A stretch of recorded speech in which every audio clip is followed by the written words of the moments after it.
And Nasik, I'll begin the recording here, Go and ahead.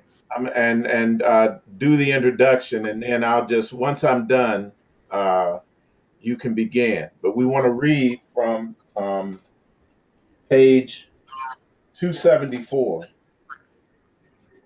and 275. If you have the Power versus Force, um, if you have the blue paperback edition, it is page 274 and 275. If not, it's I'm reading from the chapter, The Search for Truth. The Search for Truth. It's chapter 23 in my book. And once you get into it, you'll see the headings of the major religions: Christianity, Buddhism, Hinduism, Judaism, and Islam. And I'm going to pick up here right after the portion on Islam. And again, that's page 274, reading into 275.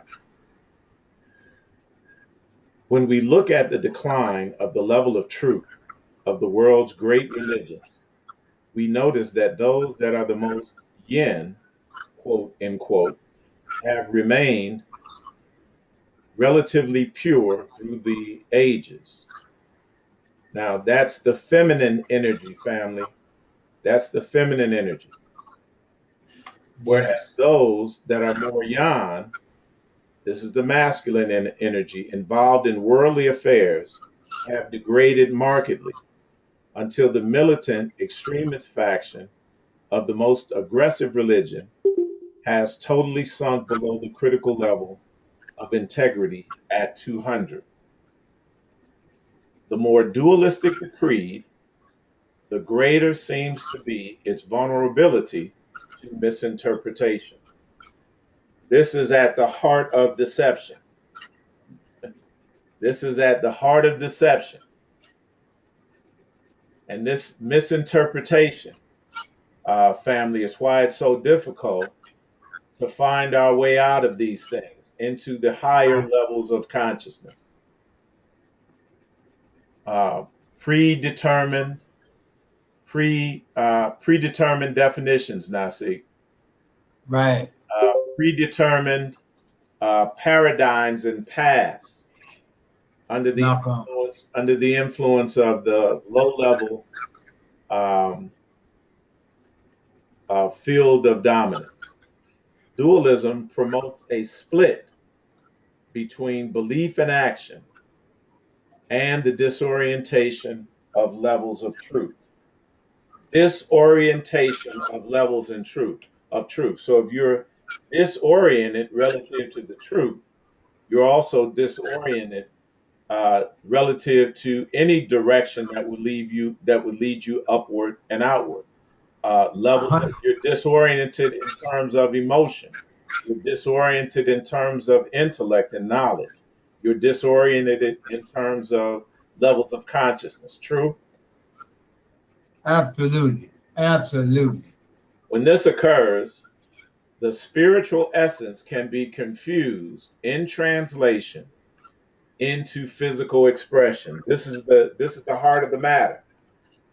The spiritual or the energetic essence, Nasi, can be confused Yes, yes. in translation into physical expression. So if you're confused, disoriented, then you're locked in even worse. Because like Abba says, that you think you're energetic and lively, Nasi, but you're really what? Inert. Inert, right. Thus, the conceptual Christian soldier of the spirit becomes, through a distorted literal translation, a self-justified battlefield killer. So this is what Nasik has been pointing out to us and emphasizing, that they took an allegorical tale and an allegorical narrative Made and it a history. made it historic, made it Nasik literal, translated it literally. That's right. Family, this is the problem. This is the problem, and this is what we're putting this spotlight on this, over and over again, so that we get this, and we be and so that we be on the same accord when we talk about how we ended up in this predicament.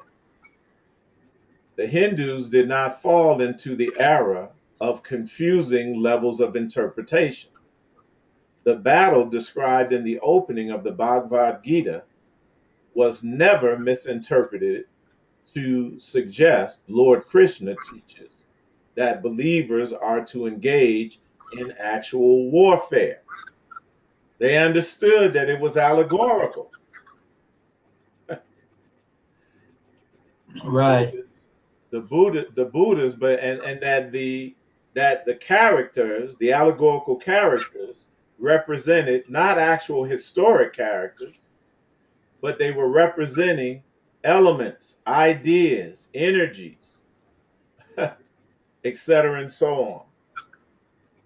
The Buddha's view that the cause of all pain and suffering is ignorance, which we see as the only sin, quote unquote, possible, and that one's duty is to be compassionate toward others and pray for them, is hardly susceptible to such distortion. The downfall of all lofty spiritual teachings, including this one, family, including this one, has been and is their misinterpretation by the less enlightened. Each level of consciousness predetermines its own limited capacity for perception and comprehension. Gotta look, we gotta highlight that. Yes. Each level of consciousness predefines. Haven't we been warned about these prescribed, predefined definitions? Each level of consciousness predefines its own limited capacity for perception and comprehension until one has oneself become enlightened or at least experienced the higher states of consciousness. All spiritual teachings remain hearsay and are thus prone to distortion and misunderstanding. Y'all know about hearsay. You know, somebody comes, some event happens, and somebody comes and said, you know, such and such and such happened, and then by the time it goes through 10 people, it is totally unrecognizable from the first instance, from the eyewitness. Are you all with me? Yes, we are. So this is how spiritual teachings, you know, uh, you know, and the tendency is always to interpret it, Nasik, and not take it at face value.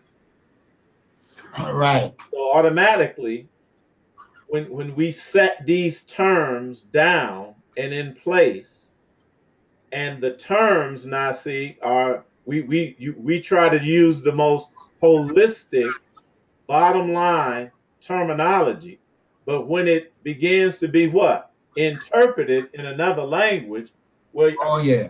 that's dualism right there. It's dualism. Right. That's dualism right there. Right. So we have to be careful of this, you know, uh, that the terms that we use are holistic, or at least as holistic as possible, and an attempt to interpret those things. No, just try to understand what it is we're saying and why it is we're saying it in that way. So it becomes distorted, and then misunderstandings arise. You know, we should commit to these things and commit to the teachings, and then commit to understanding the terms as stated. What Nasik and I try to do is take either the term or the idea or the concept that the ancestor had the ancestors had and stick as closely to that as we can. Is that safe to say, Nasik? That's safe to say. Yeah. Scriptures can be quoted to justify any position. Man, The righteous are always the righteous, quote unquote, are always dangerous dangerous. because of their imbalanced perception and their consequent indifference to moral violence. And then we're just not talking about violence in terms of physical violence. Right, right, No. right.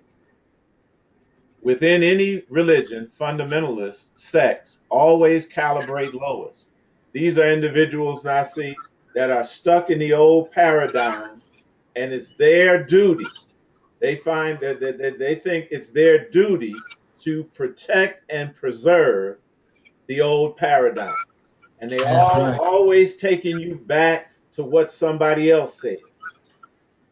That's absolutely correct. And making you, religiously, pun intended, stick to that. Within any religion, fundamentalist sects always calibrate lowest, often operating at the same level of consciousness as criminality. I mean, you got to think about that. Mm, Their hallmark is egocentric extremism and irrationality. But with 85% of the human population below the critical level of 200, error is easy. easily disseminated, and readily accepted throughout the world. Easily disseminated. Nasik say you can make your mouth say anything. Anything. Don't mean it's necessary, and you can articulate it perfectly. Nasik, and with authority, and with bravado, and with confidence. Don't necessarily mean it's the truth. It has anything to do with the truth. And we tend to do that with what we know, what we've been programmed to say. Nasik. Cults proliferate because the general public has no objective criterion with which to distinguish truth from falsehood. So this is why we've made this effort, and we continue to make the effort to show everyone on this call the difference between what is organic and what is part of the false simulated mind matrix. This is why we are continuously on that, because we must establish an objective standard, an objective criterion. Is everyone with me? Yes, we are. Using the tools of this study, we may identify as a cult any purportedly spiritual movement that calibrates below the level of 200. And again, this is why we use this map of consciousness so much, and why we refer to it, because it is um, it is a faithful guide. It's a reliable guide, and not that we're taking anybody's word for it, but these things are self-evident, because Yes, they are. the levels of consciousness correspond to levels of emotion. Yes. And we know, and it's just self-evident that guilt and shame and these things and anger, they don't feel good. Nope. They don't feel good. So the map is a reliable uh, uh, criterion, and a reliable aid, because Nasik, all it does is put into writing things that we know within ourselves relative to, high level emotions and low level emotions. That's correct. As we have seen above, cults are not just isolated renegade phenomena. They also thrive as tolerated subgroups within the world's great religions, distorting teachings and subverting their intent. And that right there is the most dangerous thing because we're all about manifesting intent. Yeah. We're all about manifesting intent. Intent is the central aspect of this all. Moving to close quickly, family. Reading a quote from Galileo Galilei. The universe cannot be read until we have learned the language. Right. Say that again. Right. The universe cannot be read until we have learned the language. And Yeah. again, it's not French, it's not English, it's not Hebrew. That's not the language of the universe. Right. And become familiar, excuse me, with its characters, with the characters in which it is written. It is written in a mathematical language. That's what the brother just said. Bits and Right. bytes, Nasik, zeros and ones. Right. And the letters are triangles, circles, and other geometrical figures. I'm going Yes. to really get into detail as we move forward relative to this language that first appeared, Nasi, and first was coded by use of shapes, geometrical shapes, triangles, circles, squares.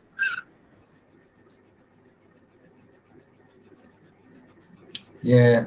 And then they were represented in the art. Are you all with me? They were Uh-huh. represented in the art. But they are fundamental to how the universe operates. And I'm going to lead us step by step from the bow, Nasi, to the chord, to the multiple chords, to the geometric shapes that it makes. These are the building blocks of the universe, the building Yeah. blocks of the matrix. They have the language is a numeric code that corresponds to geometry, geometrical code. All right? That's the Yeah. language we're talking about, family. It is written in mathematical language, and the letters are triangles, circles, and other geometrical figures, without which means it is humanly impossible to comprehend a single word. Without these, one is wandering about in a dark labyrinth. Now, see, disoriented, That's right. That's right. disoriented, disillusioned, stuck within the matrix. So, with that, I'm going to yield to you, Nasik. I'm sure you got a message out. I'm anxious to hear it. So I'm kind of glad that we didn't get on yesterday so I can hear it in its fullness today. Go right ahead when you're ready. I'm ready. All right, you on. Hold this, family. Again, great introduction, Van. Um, what we're going to do, we're going to expand upon the significance of the code, that the language conveys. If you don't have access to the code, we're going to show that Abba Ben Ami was really, really trying to give us some things that we just missed. And we missed it, and as a result of our missing it, things are very, very confusing. I'm going to start with the expansion of what Eitai just laid out. We're going to pick up in Revival of the Holy Spirit on page 17. But before we read anything, I want to make the statement. The statement that I want to make is a question. Really, it's not a statement, it's a question. And I want you to think about this. Why is dualism so dangerous? That's the question. Why is dualism so dangerous? You be hearing us talking about this language, and we said dualism creates a split between belief and action. Just read that. So, and I wrote this question down even before I knew Eitai was going to say anything about this. Here we go now. Giving you the reason why dualism, once you understand that deception can only occur when the individual falls under the influence of dualism. Okay? Follow with me. Because once you fall into dualism, you're influenced by opposites, and the opposites that you are influenced by are the ones that you believe in. Have nothing to do with them being accurate and true.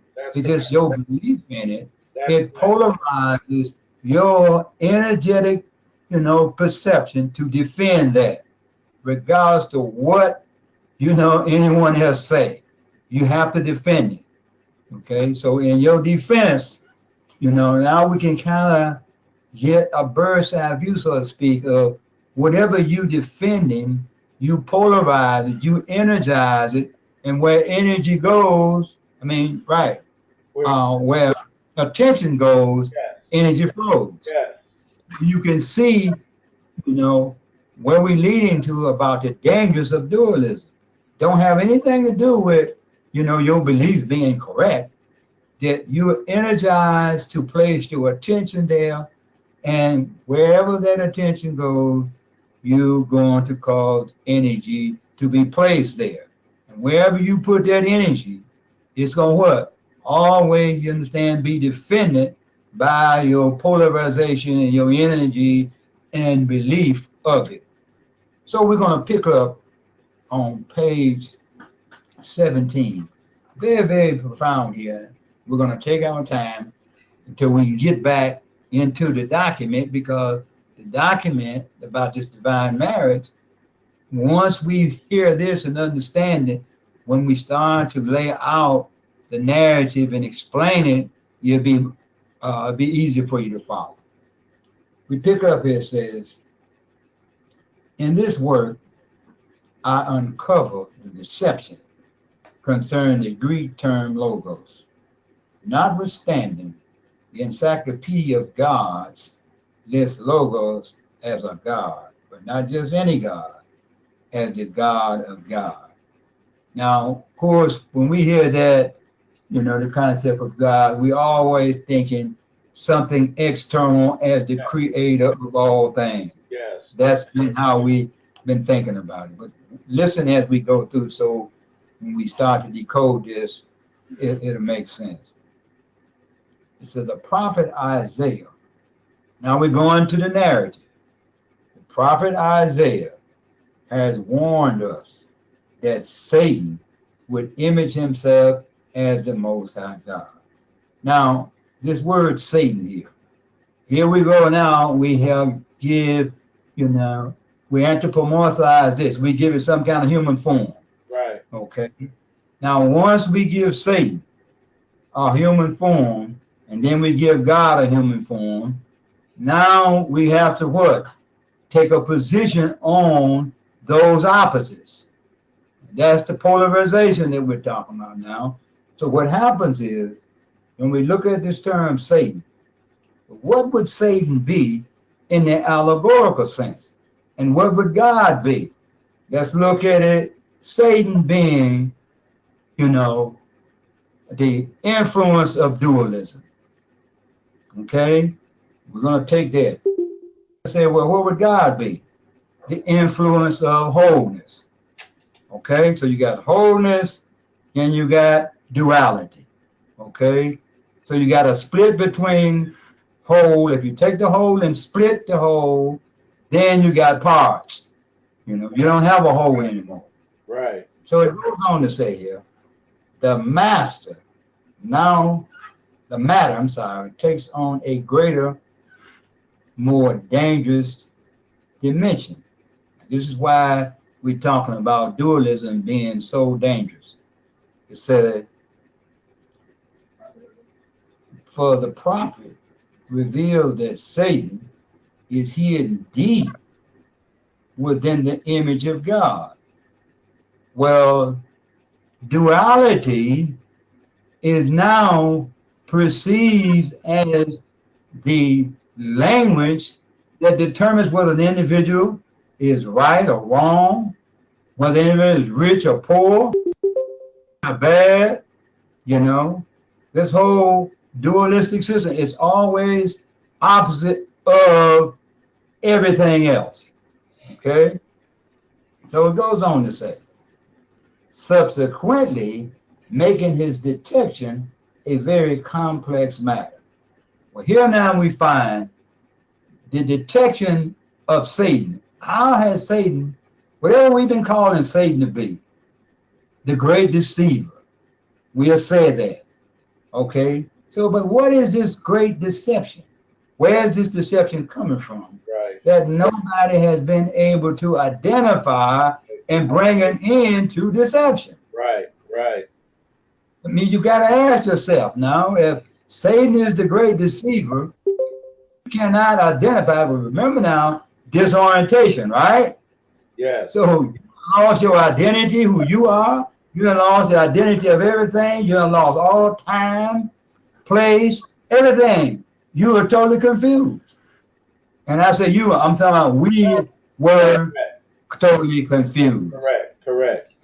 I don't mean in no manner that talking at the family. I'm talking with the family. Correct. That's inclusive of myself. But what we're saying here is hiding place become impenetrable.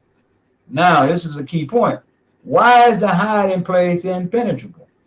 Well, remember now, we have no identity of where he's at and what it is. So how you going to penetrate?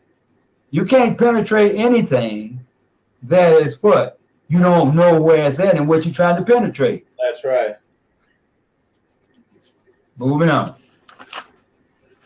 And I see. Talk to me.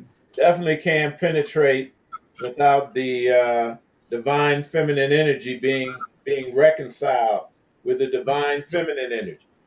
Absolutely. See, this is why the duality and dualism holds such a key. That's right. This is why it holds such a key. There is no way to penetrate anything without something activating it and knowing what it is that is penetrated. That what is being penetrated is divided, and in opposition, you don't know what it is that you should be. You have no idea. That's right. So the hiding place becomes what? Impenetrable. He goes on to say, he has played a masterful hand. Now, we don't want to think in terms of any person being this dualism, this God or this satanic force that then play, but this is the language again now. He would be referring to something that's opposite of something else. Right. Okay? She, not opposites. And so when you say that he has played a masterful hand, you have to be very careful here that you are not, you understand, influenced by dualism yourself. Right, right. He said, divine, here he kind of clears it up. He said, divine revelation, now we understand divinity being your higher nature, your higher self, being wholeness and oneness. We understand that. So divine revelation reveals that he is there. But I dare not delve into the sacred area of God for fear of offending religious sensitivity. Not somebody outside, that's but defending your own, offending your own self. Because you have been the most religious people. This takes me to a point where when you start talking about dualism, you start to what?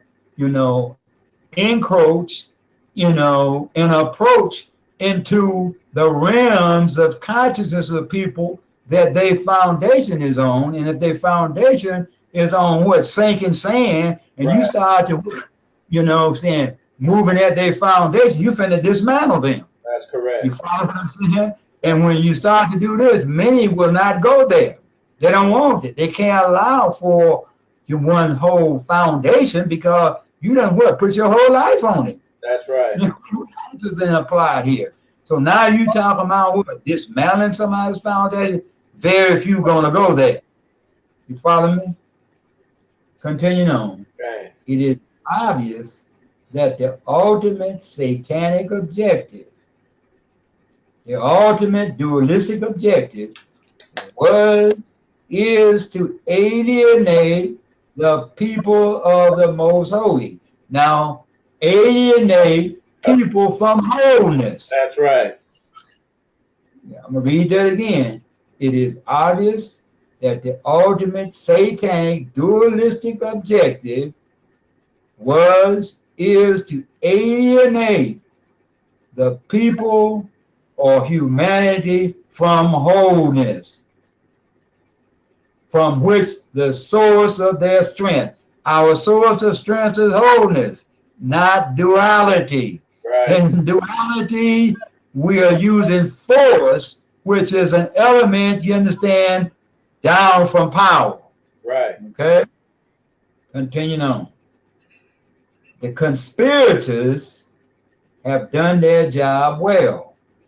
They have drawn the right conclusion and formulated the right plan. They are aware that it matters not, key point here, how vociferous ones may become. I think it was a couple of days ago, Eitai mentioned now about this language, you know, and how you talking and how you trying to activate things. The more you lift up your voice in the manner how we've been taught, you know, it doesn't have anything to do with you gonna have any contact. Right. You follow what I'm saying? It says they are aware that it matters not how vociferous one may become, except that people are reconciled with the Creator, with wholeness, and he writes worshiping, you know, you applying wholeness, working for, allowing it to be your God, then their words are in vain. So if you're not, you understand, using a holistic approach to what we're doing, whatever you're saying and whatever you're doing is all in vain. Correct. Okay, so we're gonna stop that one. Then we're gonna pick up, continue on in resurrecting from judgments to post-judgment on page 166. Judgment to post-judgment 166. Kind of like nailing it in. How would you injure a mind? Now, first we're gonna say, well, how would you injure consciousness? Right. Okay. By introducing an erroneous agenda that contains a sequence of self-destruction. So a self-destructive coded instruction that would incapacitate the consciousness effectiveness as sustaining life. That's Now, a language. That's a language. that's a language. That's a language. Now, that's a language. Now, we have to understand here. Now, you said, and we don't want to confuse this with somebody is introducing a language when we fell into duality, into the false matrix. Right. The language came with it. By introducing an erroneous agenda that contains a sequence of self-destructive coded instructions that will incapacitate the consciousness effectiveness as sustaining life. Every individual is representative of a micro ecosystem. with the consciousness being, Eitai, put it on hold for a minute there, please. Okay. Excellent. Okay. Every individual is representative of a micro ecosystem with the consciousness slash mind being the central mechanism to manage it properly. A faulty mind or consciousness will leave man's internal organs in the same state as the environment. So now we find, deception is caused by duality. Now we see the agenda, to bring everybody under the influence of what you call self-destruction. But at the same time, you are what? Convinced that somebody else is doing it. A faulty mind will leave man's internal organs in the same state as the environment. Polluted rivers and lakes, cardiovascular diseases, eroded topsoil, cancer, opaque underground springs, diminished lymphatic and immune function, foul air, lung ailments, and depleted ozone, Alzheimer's disease. Could we acknowledge that a mind slash consciousness that would cause such suffering to its own internal ecosystem has been injured? Certainly.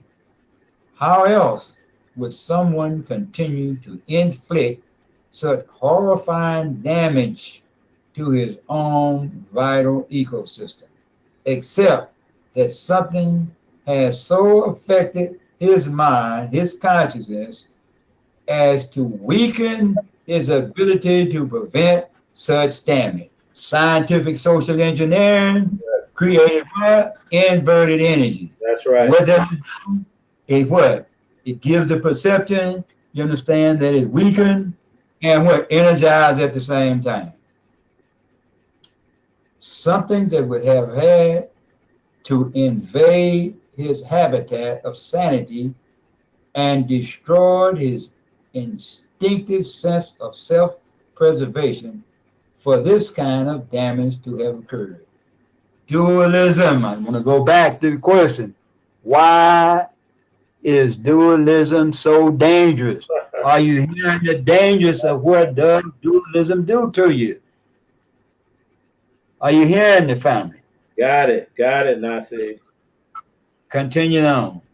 It is evident that something has what rendered today's average individual incapable of saving himself from such a tragic condition.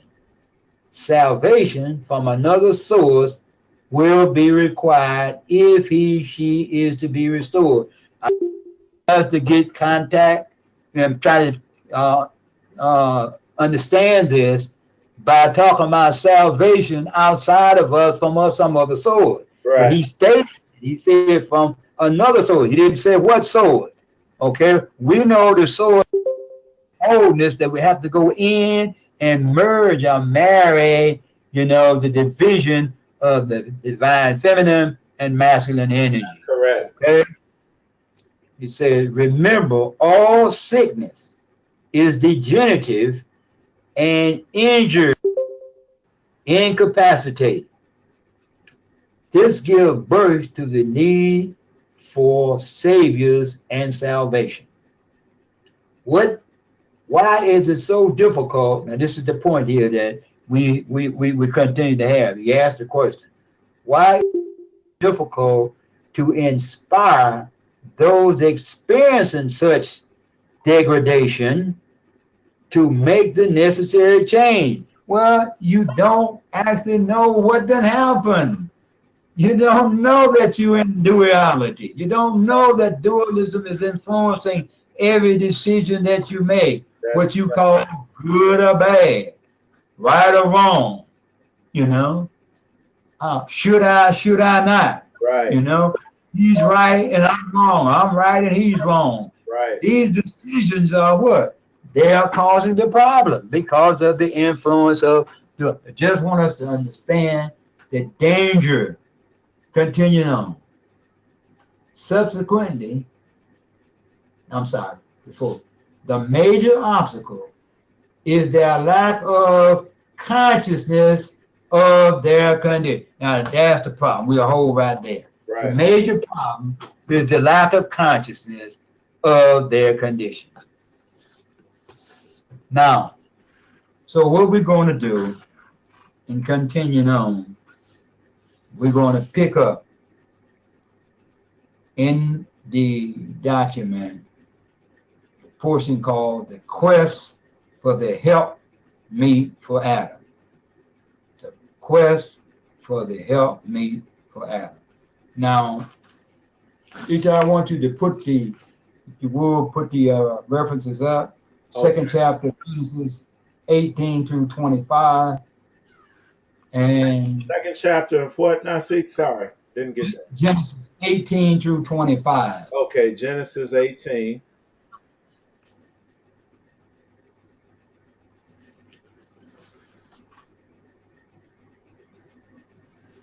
No, it would be Genesis 2, 18 through 25. Yeah, that's what I said. Right. Okay. 2:18. Yeah, it broke up. I didn't get it. Okay.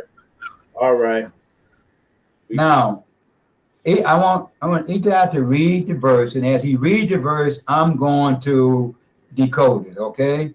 So that we are sure that we work step by step, go through this and understand, because this is how very, very instructive here, but very, very coded. Very, very coded.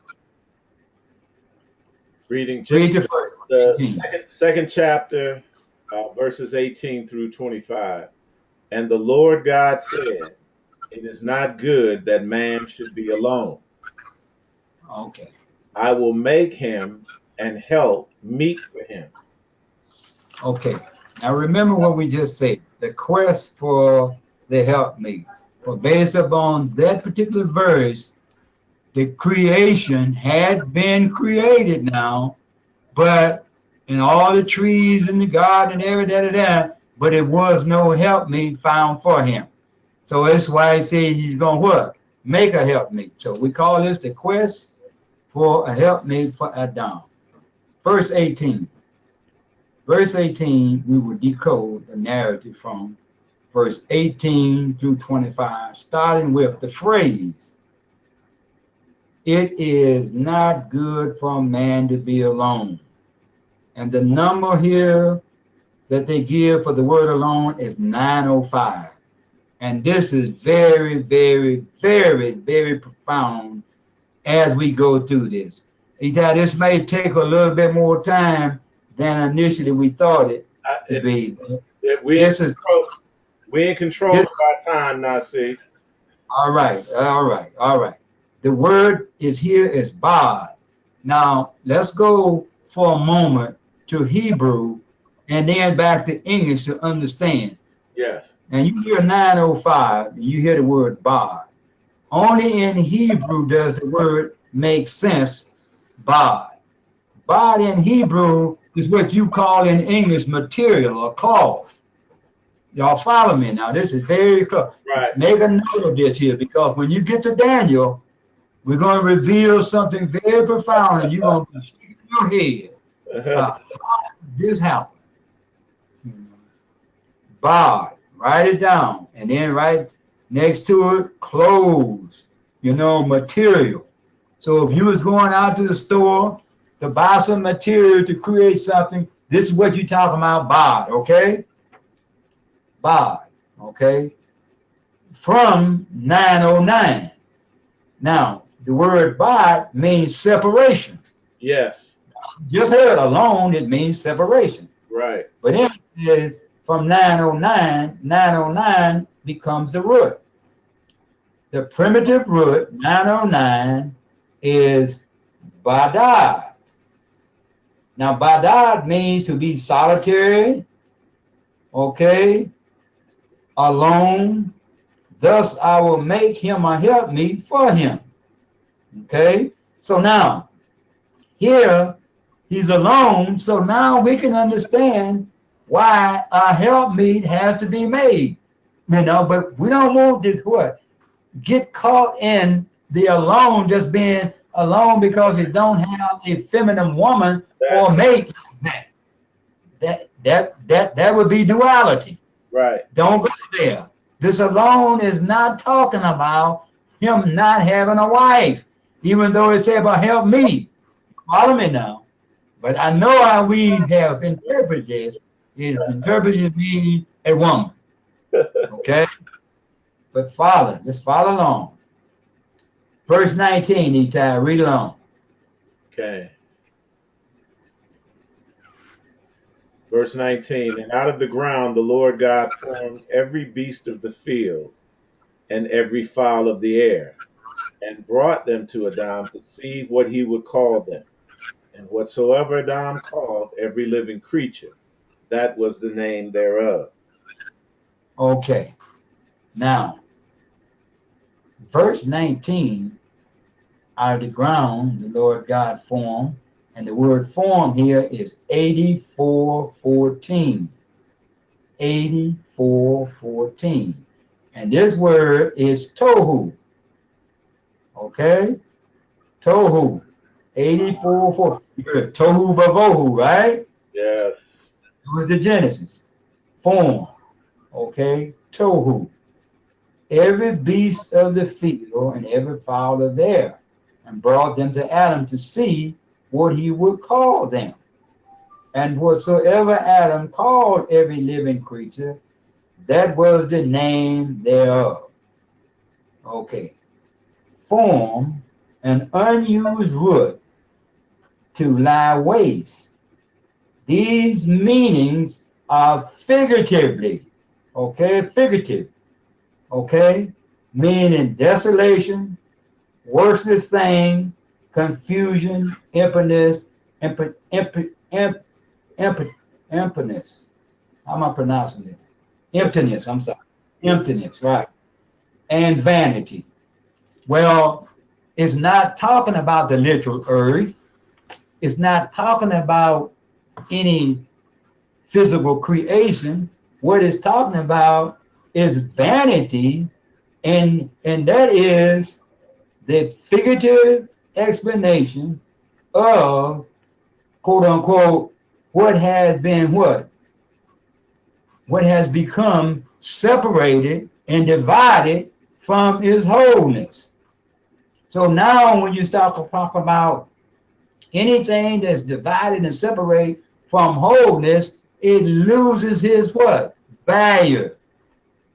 It loses his value. Follow along now. We're going to see how this goes. Verse 20. Verse 20.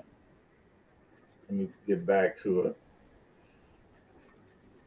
And Adam gave names to all cattle and the fowl of the air and to every beast of the field. But for Adam there was not found an help meet for him.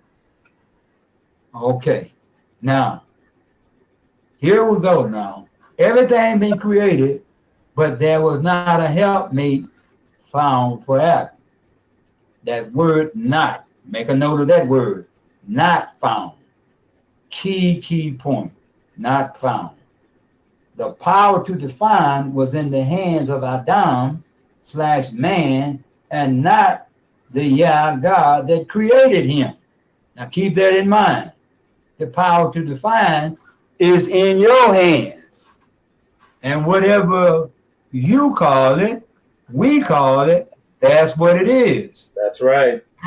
If we are under duality and we call, if we're under duality and we call up, down, and down, up, then we have inverted our perception and belief, and whatever, you understand, position that we take based upon our polarization, we would be what? Energized to follow that, whether it's right or wrong. Right. Okay? Whether it's right or wrong. Continue on to verse 21. Now we're going to show you something here. Bakasha.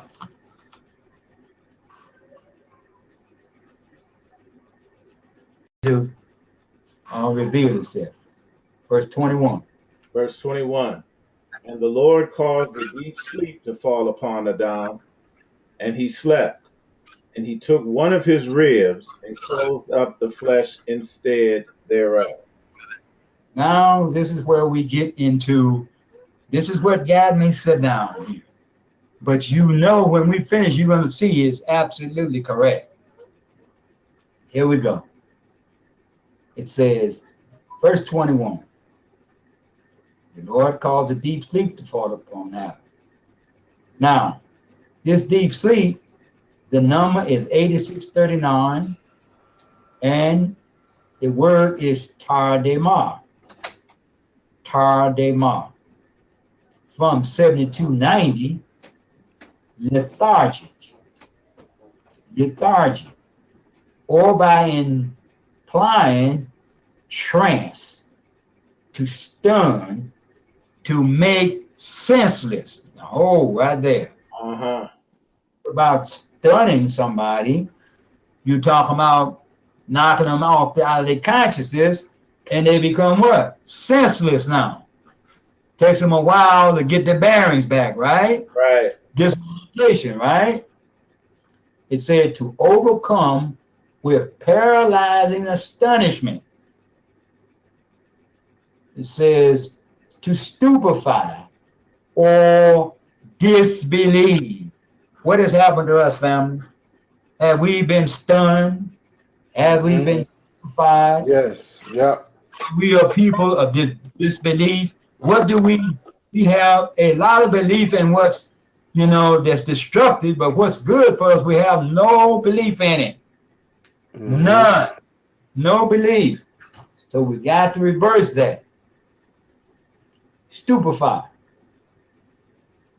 To astonish, to make stupid. Now, this is what didn't happen to humanity now. This ain't just Hebrew Israelite. This happened to humanity. Come on, to Nasik. make groggy, weak, and unsteady on the feet or in action. Remember what it said. Dualism caused a what? A split between belief and action. It says, or insensible, stupid, slow of mind, and always, I keep saying, we forget about the mind, slow in consciousness. Okay? Obtuse, lacking sharpness or quickness of sensibility, acting in an unintelligent or careless manner. Okay, so the symbolic deep sleep and real taken from man was a metaphor that's representative of the energy / consciousness that was separated or taken from man and made he a woman. Follow now. In scientific terms, the idea means splitting the atom or separating the parts of a whole. Thus, in the process of time, this became the fundamental idea that has been used as a knowledge base to dominate and control certain elements within the creation. When we closely look at Genesis 2:21 and the word instead, the Hebrew word is takat. Takat. Takat. In Hebrew, it means to depress. Now, you got to think now, it says, close up the flesh instead thereof. So now the word takat means to depress. It's to humble, to be below. Okay? Underneath. The actual phrase of taking one of the ribs and closing up the flesh instead thereof is to deliver into anyone's power, to shut up into the power of anyone, so as to depress, to humble, to be below or underneath in power or rank. Did that happen to us as a people, family? Absolutely. Absolutely. So we can verify that, without, having to do anything other than what? Just take a look at ourselves. It's Can't you say? see. Mm-hmm. That's self-evident. Okay. 22. Okay. So here we want one point in verse 22, and that is the rib that is taken is defined as the woman. The rib is defined as the woman. Right. So you took the rib, but it's defined as the woman. Now, but where did the rib come from? The rib came from Adam, right? Mm-hmm. And this is the making of the woman, that the woman was made from him. Mm-hmm. But you can understand now. You Right. say, make him a help me, right? But the Mhm. minute he help me, the Lord God was going to do it. But who is the Lord God? Adam is the Lord God. Are you following me now? Yes. He's the one making the rib, making the woman. Because the woman is not a woman. The woman is an allegorical representation of an energy that was what? Taken out of man. Yes. Which is the feminine male. We call it divine feminine. Right. Mm-hmm. 23, Eitai, read 23. And Adam said, this is now bone of my bones and flesh of my flesh. She shall be called woman because she was taken out of man. Now, thus the rib is a bone, and she, the rib, is a bone. Now they become what? Two. This is the reason it is said, bone of my bones, meaning plural. Mm-hmm. So now you know now how you got way more than two ribs. Uh-huh. So we know we ain't talking about no rib now. Right. Right. Right. Okay. So now we got the what? The opposite of the physical masculine energy. We got the feminine energy now called the woman. So what did we say in Genesis 1 and 26? He created them what? Male and female. Created he them. Making all of this stuff line up now. Right. Continue on. Said, thus the physical man is replicated in the flesh by the flesh of the woman. In other words, now we talk about, creating in our image, right? Right. Right. Allegorical term. Now we see this alchemical process here of what? Man being what? Open up allegorically and what? Creates the woman. So he replicates himself over, and that's why you get the word W-O, because what? That's the prefix of M-A-N. Right. Mm-hmm. Which means that there is a natural connection there. Organic connection. Continuing on. Thus the prefix "wo" is a borrowed term that is not of the English language.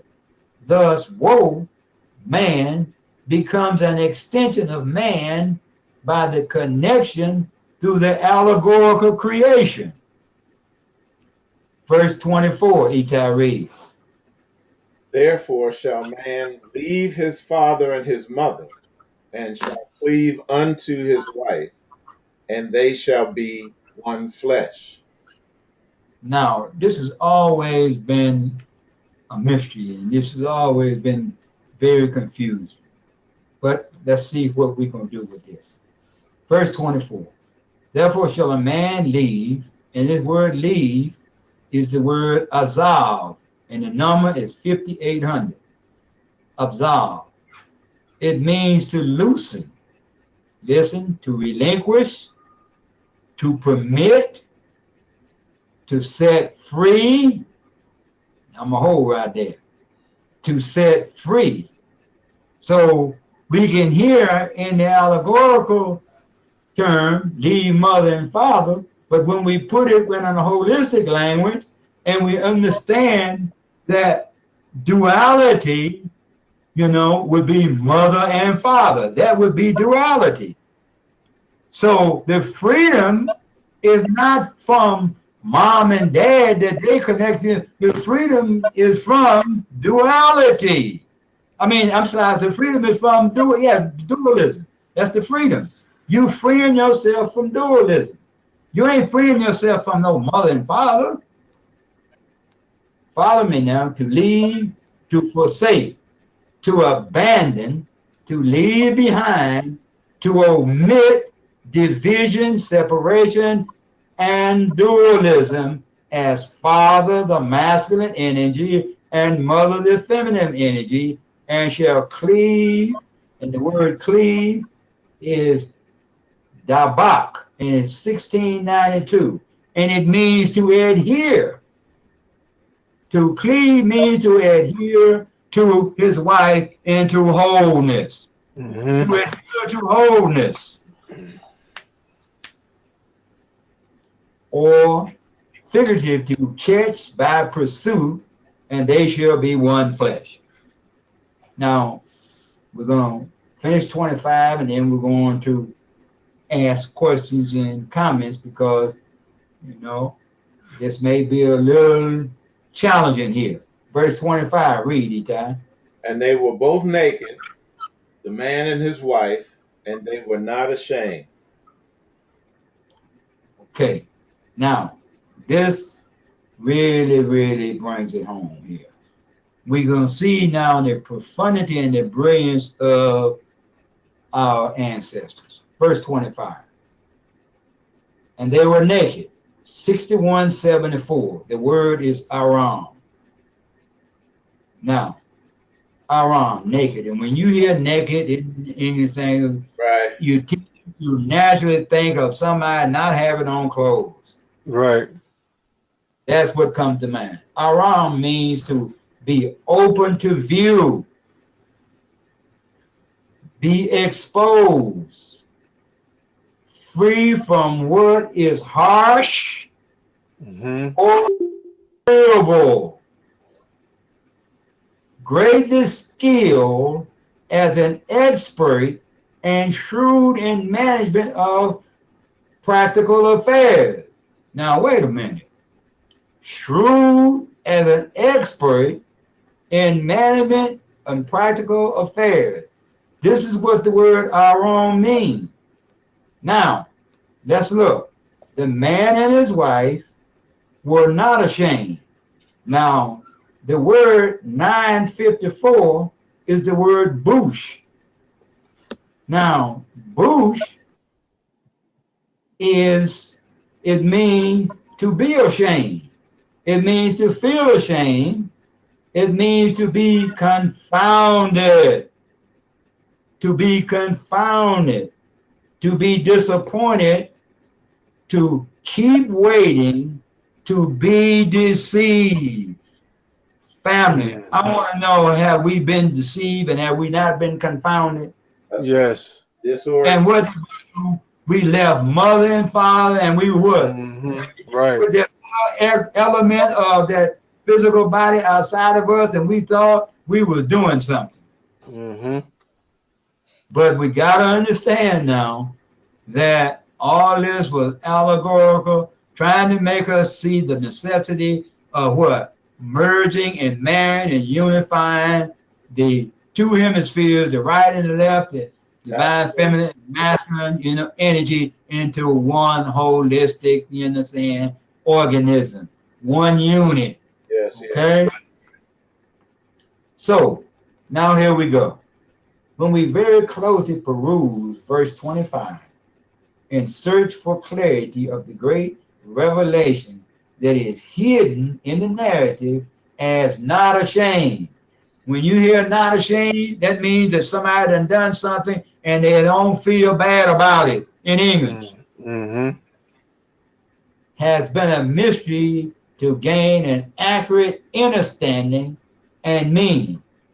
Thus, the English word find, F-I-N-D, the verb meaning to come upon by search, effort, and study, that we discover the great mystery that had been concealed by our ancestors unto this day. Now, listen to this here. Thus confirming the brilliance of our ancestors. In verse 20, with the phrase, there was not found an help me for him. And also in verse 25, the phrase, they were both naked, the man and his wife, and not ashamed. Now we're gonna break this down. The word not, an example, is used as a function word. Hear me now. Not a conjunction word, but a function word. To make a negative group of words, a group of words, also used as a function word to stand for the negative of a preceding group of words. Did you hear what I just said? Uh-huh. Now, when we hear the word negative, what do we hear when we hear negative? Something that is what? Not good. Something that, is really insignificant. Oh, it's bad. But here we say that it's a function word to make a negative group of words. Okay? Not ashamed has become, quote unquote, in English, a what? A negative group of words. Okay? Right. Also used as a function word to stand for the negative of a preceding group of words. So in other words, however you perceive it, it can cause you to what? See an element of the phrase or an element of a sentence to be negative and another element to be positive. What is that? That's duality, ain't it? Right. Yes. And when that occurs and you trying to interpret something, what happens? You become clear or you become confounded? Disoriented. You become confounded, disoriented, all of those things. Stupefied. Because then the paragraph or the sentence doesn't make no sense, does it? Right. But when we look at it from a holistic standpoint, we actually see that the whole process from 18 to 25 is trying to simply reveal to us the necessity of man forsaking, leaving behind dualism, and to what? Pursue and marry wholeness. That's all what it was trying to show us, but it had to come from within man so that he could what? Be involved in it, so he could possibly hear that he has what? Been divided and separated, and he is now confused, and hopefully taking something from him, and then what? Making him one with it again would awaken his consciousness. But it didn't happen until a particular time cycle. It locks us to a framework of what we call prophetic time cycle. So we're going to hold right here, and we're going to ask if there's any questions or comments, okay? Continuing on, thus confirming the brilliance of our ancestors in verse 20, the phrase, they were naked and was not ashamed. Verse 20, the phrase that was not found to help me for him. In verse 25, the phrase, they were both naked and not ashamed, the man and his wife. It's an example term here. In 1960, they coined the word not. It says a logical operator that produces a statement that is the inner of a input statement. So in 1960, now during the 60s, we know there was a shift going on in terms of the awakening of, you know, um, the Afro, the feminine, you understand, image, and the Afro, the masculine, Right. and it was a real significant time, you know, in the Americas, you understand, for our people. And so they coined a term here, you know, not, you know, again, it became a logical operator because it was used as a function word to what? Have input to determine, you understand, one's feelings about a group of words or a phrase of, you know what I'm saying, words, wherein that it would determine, you understand, whether it's perceived as negative or was it perceived as positive, you know. So from that cycle of time to today, we've been wrestling with, you understand, our inner self as to whether we should integrate, whether we should not integrate, and and it's caused great confusion in the midst of us as a people. Continuing on, the great mystery of Adam's vain attempt to find a wife from among the trees in the garden where the Lord God had created everything, even the serpent, the most subtle beast of the field. We can better understand why the narrative projects that a helpmeet was not found for Adam, and the reason the deep sleep was put upon him to take one of his ribs to make a woman and to become bone of his bone, flesh of his flesh. Therefore, she could now become his wife because she was taken out of him. The narrative now can be followed, and it gives the appearance on the surface to have some miracle, miraculous validity, all interpreters that is under the influence of a double mind. We must remember the Lord God created man in his own image, created he him, male and female, created he them. Thus the mystery was revealed because of a search and an effort and a study within the time of the end. For it is written, man shall run to and fro, and knowledge shall be increased. Daniel 12:4. But we're going to pick up now as we go into this key portion here, Daniel, the deep sleep, where we say the deep sleep that fell upon Adam and the many that sleep on the earth. And this is the caption that we got here. The deep sleep that fell upon Adam and the many that sleeps in the dust of the earth. We got to connect this together so that we can begin to understand, you know, this prophetic time cycle. Other than that, we will keep talking about an end time.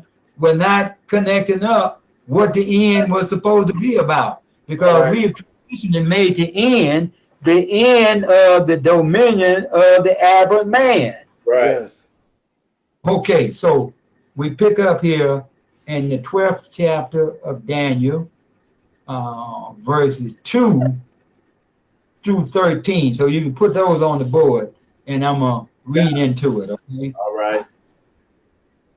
Okay, it said, the allegorical deep sleep that fell upon Adam and the many that sleeps in the dust of the earth is directly referring to it, the map of consciousness having to do with 3 levels of consciousness, starting from the bottom up: subconsciousness, pre-consciousness, and proto-consciousness.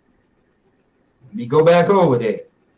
Subconsciousness, pre-consciousness, and proto-consciousness. At this juncture of time, it is referred to as the time of the end, which calibrates below the critical level of integrity of running. These 3 levels correspond with the prevalent levels of the governors of humanity being under these 3 levels of consciousness.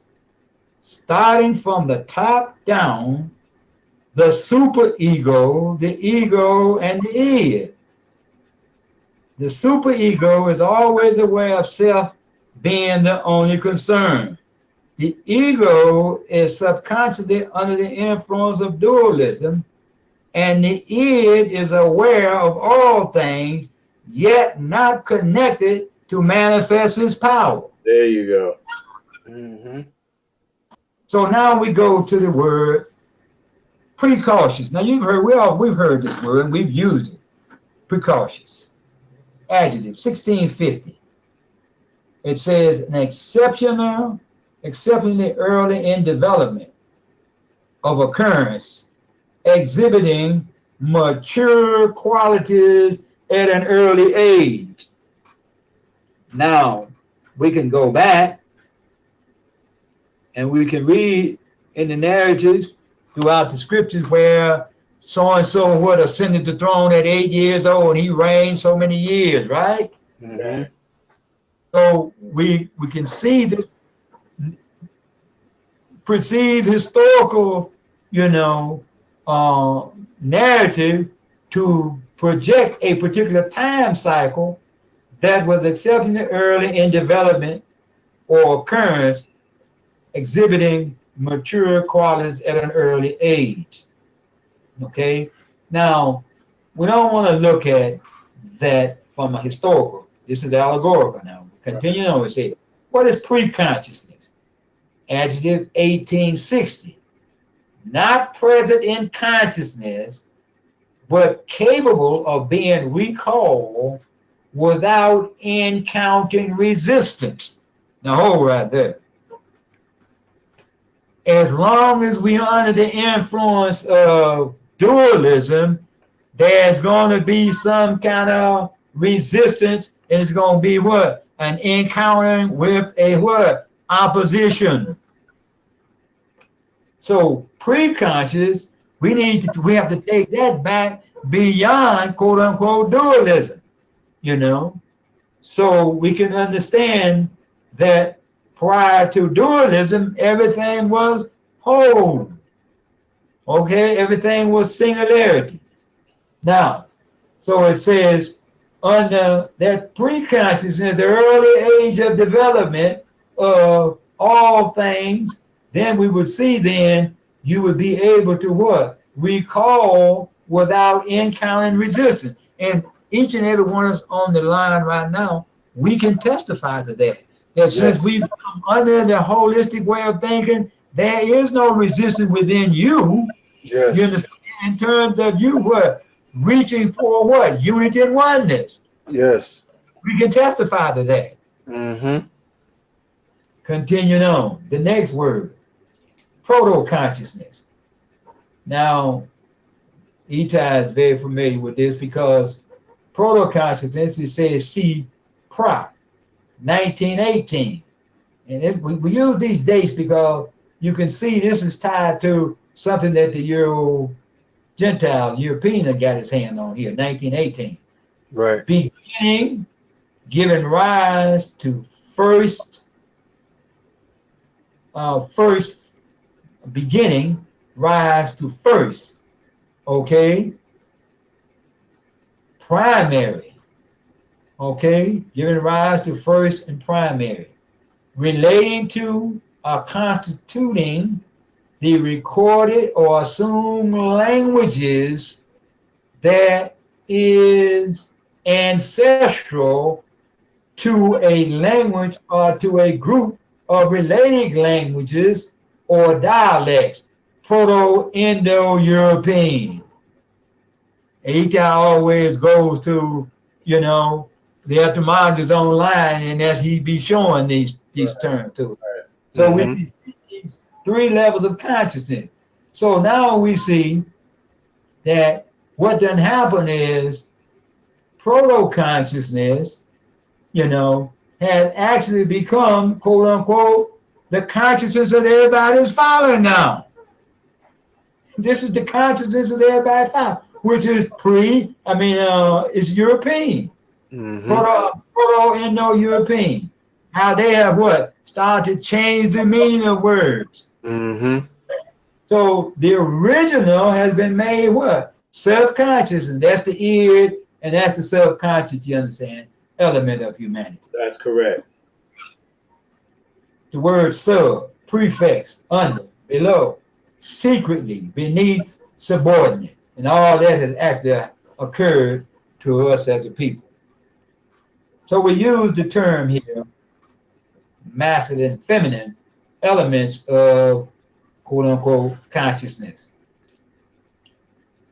Proton, 1920, an elementary particle that is identical with the nucleus of the hydrogen atom, atom, that along with neutrons is a constituent of all other atomic nuclei that carries a positive charge numerically equal to the charge of an electron, and that has a mass, and you'll get the notes. I won't bother you with the number. Okay, feminine electron, 1891. So we see here almost 100 years. You know, the feminine electron, they had given meaning to it. An elementary particle consisting of a charge of negative electricity equal to about, and again, I won't bother you with and the word they use is Coulomb, Coulomb, and having a mass when at rest of about, you know, an exceptional number. Nasik. Uh-huh. Spell that word again. Coulomb. Coul. See, that has to do with the dove. Okay. That has to do with the dove family. This there you just showed me something, Nasik. You just showed me that that what the ancestors did here. See, electron is related to ion, right? ION. Right. Dove, Right. dove in Hebrew is YONAH, Yonah. Right. Yonah. Right. And it relates to ion that relates. See, I see how they hook this up through the language. And ion refers to the divine feminine. Follow me here, family. Absolutely right. And in the New Testament Gospels, the disciple that Yeshua loved was John. And but in the painting, in the famous painting by Da Vinci, John is a woman that is sitting next to Yeshua. It's not a man. It's referring to this ion, this Okay. yona or this yoni, the electric aspect of that, to the Right. magnetism, to the magnetism of the masculine. Uh-huh. This is oh man, this is so brilliant how they did this, family. Excuse me, I just Yes. saw that, but it's Yes. all connected. Okay.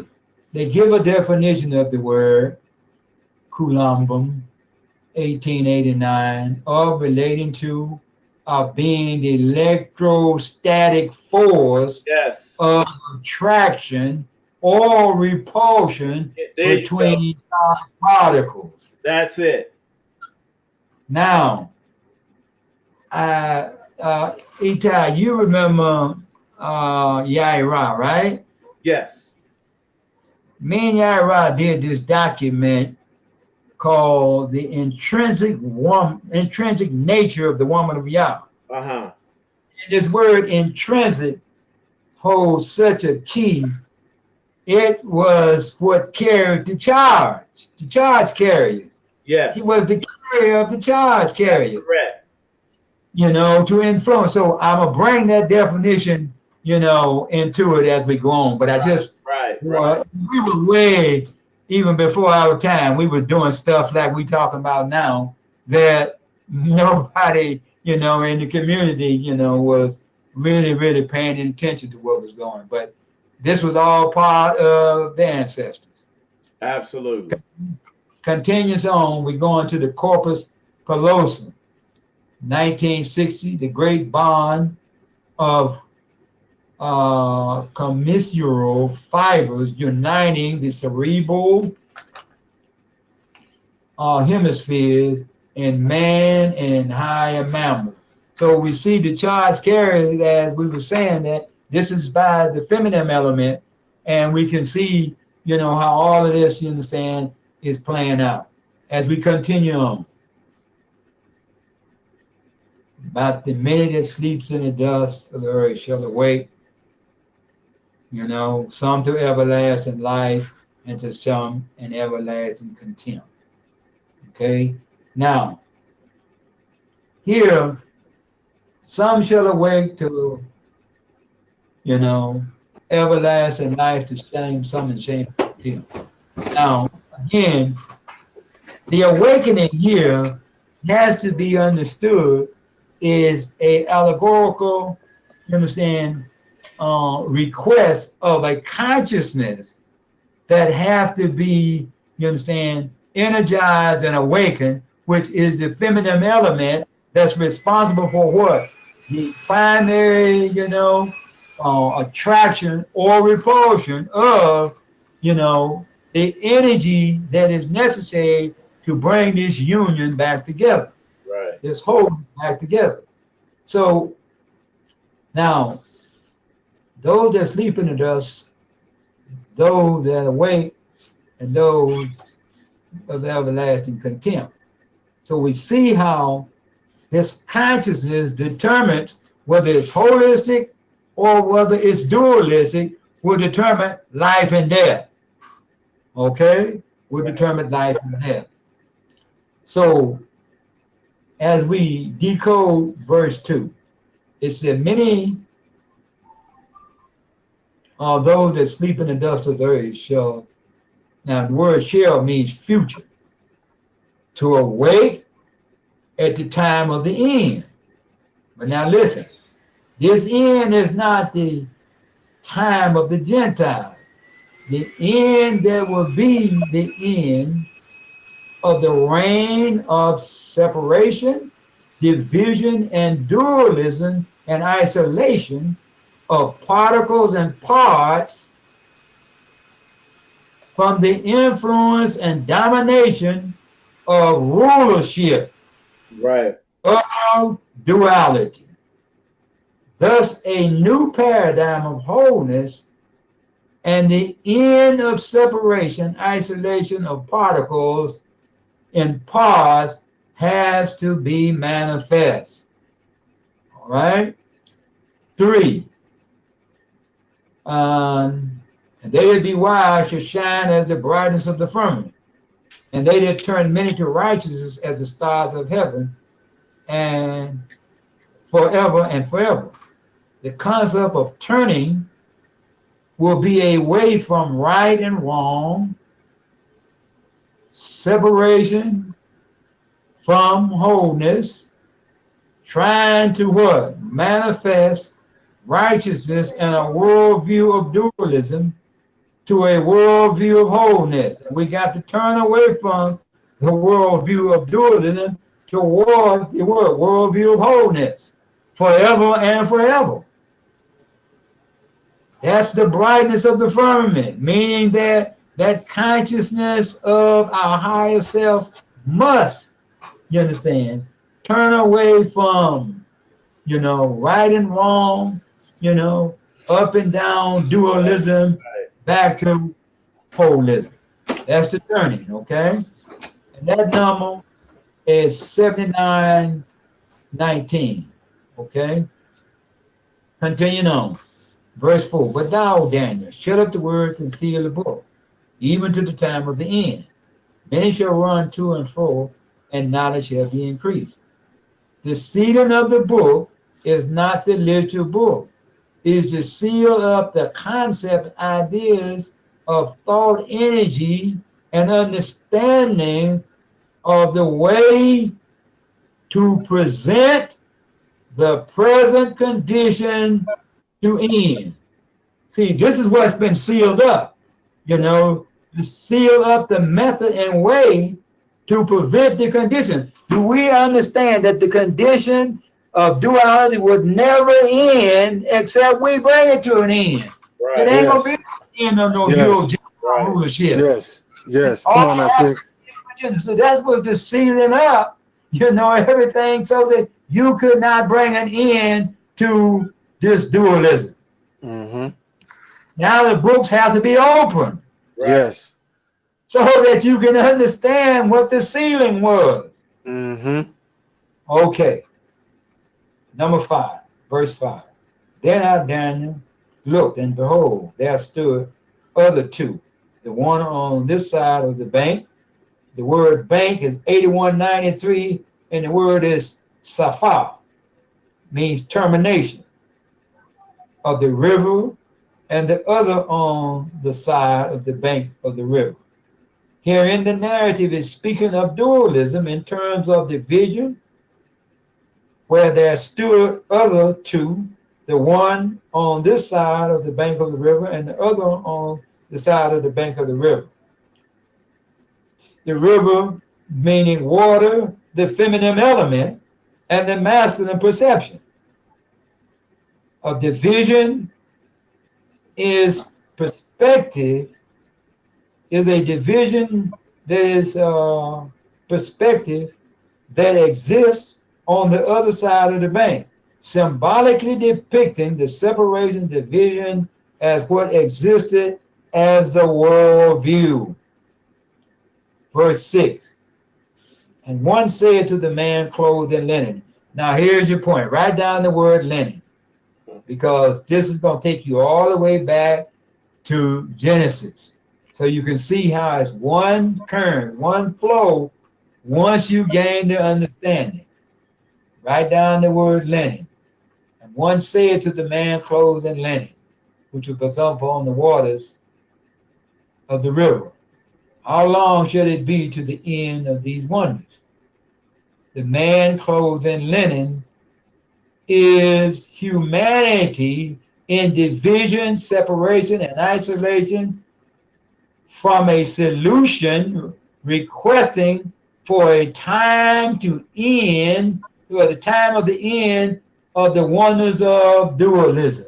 Now, I know you said, well, how you come to that conclusion? Okay, the word linen here is the word 909, is the number 909. It's the same, it's the same word as alone. Right. Same word as alone. Wow. Nasik. This is big. this is big, Eitai. This is big. Go ahead. Confessing that the present worldview has failed and humanity desires another, you understand, from on high. This is exactly where all over the planet, everybody wants something from on high. They want something from holism to what replace dualism. Everybody on the planet. Everybody is separated and divided, even though they're married, got families, and everything, they still divided and separated. Yes. This is some kind of revelation that the ancestors has laid out in here within this language. Now, see, can I say something? This is huge. If we can just put this together holistically, this makes a powerful statement. Especially when we connect it to the second chapter of Genesis, like Nasik has done, in terms of this nakedness, in terms of the ultimate separation, between the initial separation rather between the masculine and feminine element, and Mm-hmm. then Nasik being clothed here, in terms of the allegory, this word badad is talking about separation. And Yes. it says here, as I'm looking at it, to withdraw, to be separate, to be isolated. And it's like a straggler in an army, somebody that's Mhm. just divided and wandering solitarily with no really, Right. you know, no Right. idea of how to get join the union, the unit, and or the that he was a part of or she was a part of. Right. Or this is so profound, family. Yes, it is. So profound. If we could just conceptualize this, then we'll be on another level. We'll be on an We're entirely on different that. Yes, indeed. So as we continue on, now we pick up verse 7. Verse 7. And I heard the man clothed in linen. Okay. The number is 909, level. bar, Yes. which was up on the waters of the river. When he held up his right hand and his left hand unto heaven, and Wow. swear by him that live forever. Wholeness is that which is living forever. Unity and oneness. Yes. Okay? That Yes. it shall be for a time, times, and the word time is 4150. It's Moab, which means a Yes. signal, okay, or a sign, and a half. And the word half is 2677, and the word is katsat, katsat, to cut or split into. That's And right. when he shall have accomplished the scattering the power of the holy people, all these things shall be finished. Now, we come to a time when the splitting, of the wholeness, which is your power, into duality, you have now been weakened, but at the same time, you what? Think that you're what? Strong. Right. Mm-hmm. And under this condition now, the power of the holy people or the people of their wholeness has been broken. Has been scattered. Yes. Yes. And, Yes. and, Yes. and, and this is very, very significant here because the next point going to even drive it home further. It said the allegory herein refers to the man clothed in linen, 909 bod, is separation, division, as they, humanity, looks outside of themselves, Yes. desiring assistance and help from another source.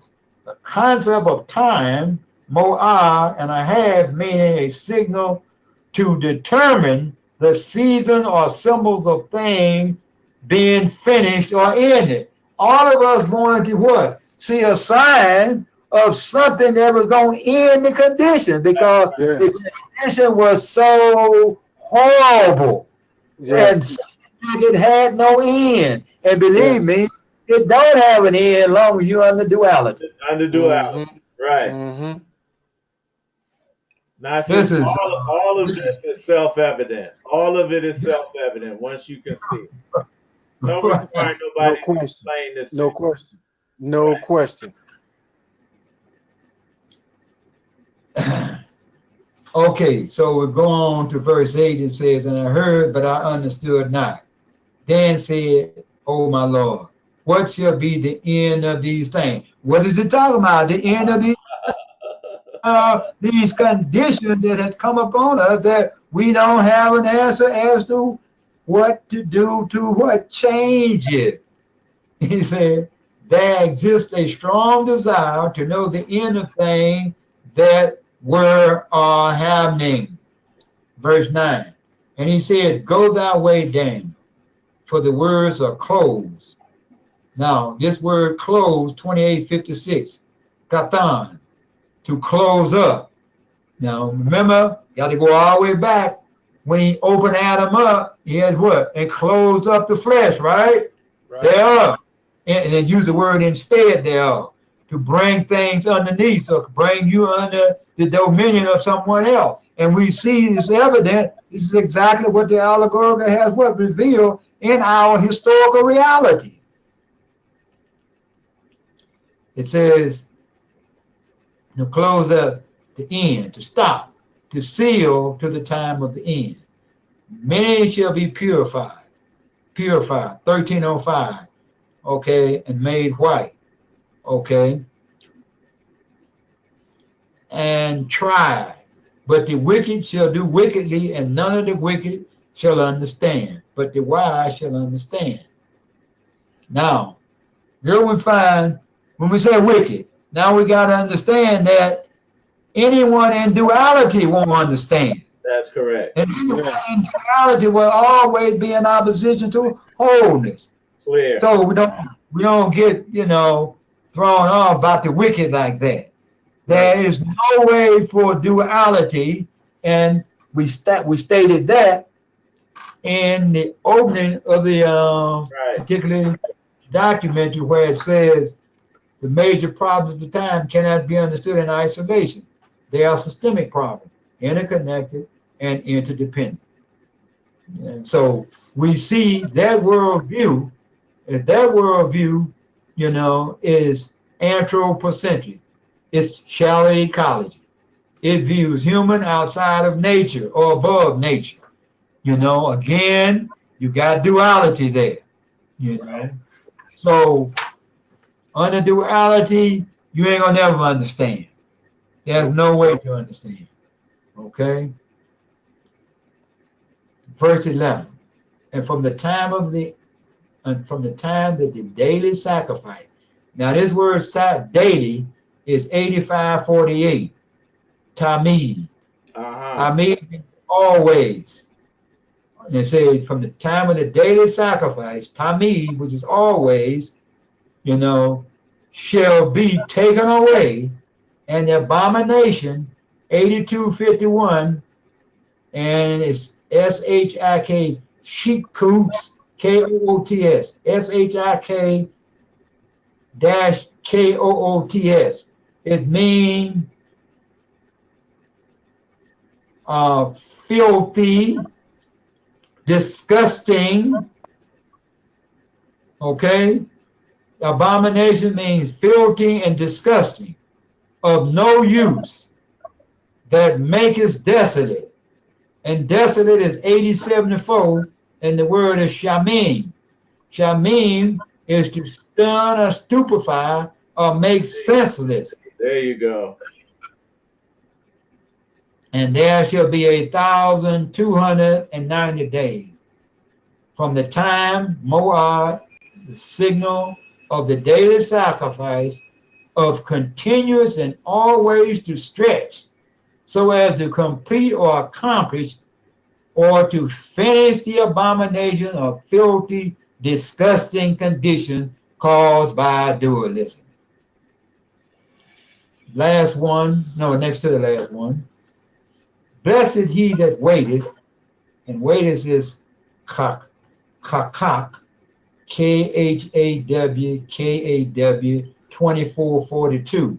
And that means piercing, penetrating, as to adhere, and cometh. The word cometh is 5060.